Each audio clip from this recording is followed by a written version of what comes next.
এই বাড়িটা যে তৈরি করছে, যার অর্থায়নে, সে মরতে দেরি, তাকে বাঁশ জারের নিচে রেখা আসতে দেরি করবে না। তাইলে এটা নিষ্ঠুরতা না তো কি? ভালোবাসাহীনতা না তো কি? আমাকে বুঝান। দয়া মায়াহীনতা না তো কি?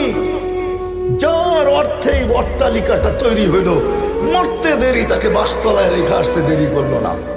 কমসে কম বৈশা একটু ভাবতো যে এই ঘর তো তার অর্থায়নে তৈরি অট্টালিকা।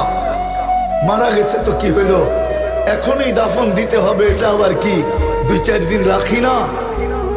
জীবিত অবস্থায় ছিল তখন একটা ধারণা ছিল ঘরের কেমন লাগে, মরার পরে 2-4 দিন রাখি না? এখন মৃত্যুর পরে একটা ধারণা নেক না যে এই ঘরে থাইকা কেমন লাগে। নাইলে আঙ্গিনায় কবর দেখ না, বাড়ির আঙ্গিনায় যত অট্টালিকা বাড়ি আছে সব বাড়ির ভিতরে জায়গা আছে, আঙ্গিনায় দেখ, নাইলে দেওয়ালের পাশে দেখ, কেউ তো দিবে না। সত্য তো এইটাই।